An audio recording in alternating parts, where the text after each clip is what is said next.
శివుడు మరియు హనుమంతునికి మధ్య భయంకరమైన యుద్ధం జరిగింది అని మీకు తెలుసా? ఇప్పుడు తెలుసుకుందాం. ఒకసారి రాముడు అశ్వమేధ యాగం చేస్తున్నప్పుడు ఆ యాగానికి సంబంధించిన అశ్వాన్ని వదిలి ఈ గుర్రం ఎంత దూరం అయితే వెళుతుందో అది అంతా రామరాజ్యం అవుతుంది. ఏ రాజ్యంలో అయినా ఈ గుర్రాన్ని ఆపితే వారు రాముడి సైన్యంతో యుద్ధం చేయవలసి ఉంటుంది అని చెప్పి ఆ గుర్రాన్ని వదిలిపెడతారు. ఆ గుర్రం వెళుతూ వెళుతూ మహారాజు వీరమణి రాజ్యం చేరుకుంటుంది. వీరమణి శివుడి భక్తుడు. ఆపదలో ఉన్న సమయంలో నన్ను తలుచుకుంటే నేను వచ్చి నీకు సహాయం చేస్తాను అని శివుడు మాట ఇచ్చి ఉంటాడు. అయితే తన రాజ్యం చేరుకున్న గుర్రాన్ని మహారాజు వీరమణి ఆపుతాడు. ఆ విషయం తెలుసుకున్న రాముడు తన తరపు నుంచి హనుమంతుణ్ణి యుద్ధానికి పంపిస్తాడు.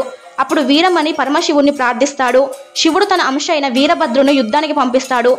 రాముడు తరపున హనుమంతుడు, వీరమణి తరపున వీరభద్రుడు యుద్ధం చేస్తారు. హనుమంతుడు ఒక పెద్ద బండరాయి తీసుకుని వీరభద్రుడు రథాన్ని విరిచివేస్తాడు.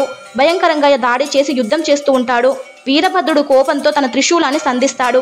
హనుమంతుడు ఆ త్రిశూలాన్ని కూడా ముక్కలు ముక్కలుగా చేస్తాడు. అలా యుద్ధం చాలా రోజుల పాటు జరుగుతుంది. హనుమంతుడు జై శ్రీరామ్ అంటూ భయంకరంగా అరుస్తూ యుద్ధం చేస్తూ ఉంటాడు. హనుమంతుడికి శ్రీరాముడిపై ఉన్న భక్తి, రాముడిపై ఉన్న అపారమైన ప్రేమను గ్రహించిన శివుడు ఆ యుద్ధాన్ని నిలిపివేసి తన నిజస్వరూపాన్ని దర్శనమిస్తాడు. ఈ విధంగా శివుడు యుద్ధాన్ని విరమింపజేస్తాడు.